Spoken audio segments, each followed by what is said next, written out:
ധൈര്യശാലിയായ യോദ്ധാവും മറഞ്ഞിരിക്കുന്ന യുദ്ധവും. വളരെ കാലം മുമ്പ് ഒരു ചെറിയ ഗ്രാമത്തിൽ ഡാനിയൽ എന്ന പേരുള്ള ഒരു കുട്ടി താമസിച്ചിരുന്നു. അവൻ ദയയുള്ളവനും ദൈവത്തെ സ്നേഹിക്കുന്നവനുമായിരുന്നു. എന്നാൽ ചിലപ്പോൾ അവൻ ഭയപ്പെട്ടു. രാത്രിയിൽ നീ മതിയായവനല്ല, ദൈവം നിന്നെ സ്നേഹിക്കുന്നില്ല എന്ന സംശയത്തിന്റെ മന്ത്രിപ്പുകൾ അവൻ കേൾക്കുമായിരുന്നു. ഒരു രാവിലെ ഡാനിയൽ തൻ്റെ മുത്തച്ഛനോട് പറഞ്ഞു. അദ്ദേഹം ജ്ഞാനിയായ പഴയ പട്ടാളക്കാരനായിരുന്നു. അവൻ്റെ മുത്തച്ഛൻ പുഞ്ചിരിച്ചുകൊണ്ട് പറഞ്ഞു, ഡാനിയൽ, നീ ദൈവത്തിൻ്റെ കവചം ധരിക്കണം. നീ കാണാൻ കഴിയാത്ത ഒരു യുദ്ധമുണ്ട്, എന്നാൽ ദൈവം നിനക്ക് ശക്തമായി നിൽക്കാൻ കവചം നൽകിയിരിക്കുന്നു.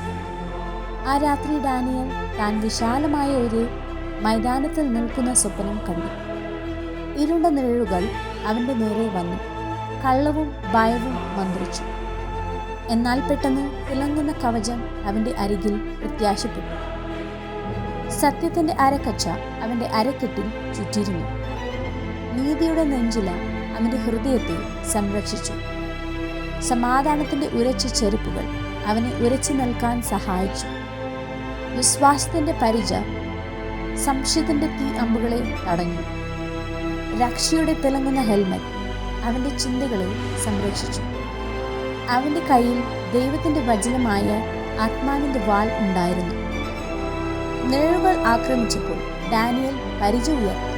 ദൈവത്തിൻ്റെ വാഗ്ദാനങ്ങൾ സംസാരിച്ചു. തിരുവെഴുത്തിൻ്റെ വാൾ വീശി. നിഴലുകൾ ഓടിപ്പോയി. വെളിച്ചം മൈതാനത്തെ നിറച്ചു. ഡാനിയൽ ഉണർന്നപ്പോൾ അവൻ മന്ത്രിച്ചു, ഞാൻ ഒറ്റയ്ക്കല്ല, ദൈവത്തിൻ്റെ കവചത്തോട് എനിക്ക് ശക്തമായി നിൽക്കാൻ കഴിയും. ആ ദിവസം മുതൽ കള്ളങ്ങളോ ഭയങ്ങളോ അവൻ്റെ ഹൃദയത്തെ ആക്രമിക്കാൻ ശ്രമിക്കുമ്പോഴെല്ലാം ഡാനിയൽ ദൈവത്തിൻ്റെ പൂർണ്ണ കവചം ധരിക്കാൻ ഓർമ്മിപ്പിച്ചു. കർത്താവിൻ്റെ ശക്തിയിൽ വിശ്വസിച്ചു.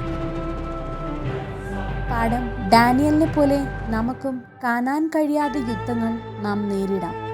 എന്നാൽ ദൈവത്തിൻ്റെ കവചത്തോട് ഭയം, ശോധന, കള്ളങ്ങൾ എന്നിവയ്ക്കെതിരെ നമുക്ക് ഉറച്ചു നിൽക്കാൻ കഴിയും. പിശാചിന്റെ തന്ത്രങ്ങളോട് എതിർത്ത് നിൽപ്പാൻ കഴിയേണ്ടതിന് ദൈവത്തിൻ്റെ സർവായുധവർഗം ധരിച്ചുകൊള്ളുവിൻ. എബേസ്യർ 6-ാം അധ്യായം 11-ാം വാക്യം.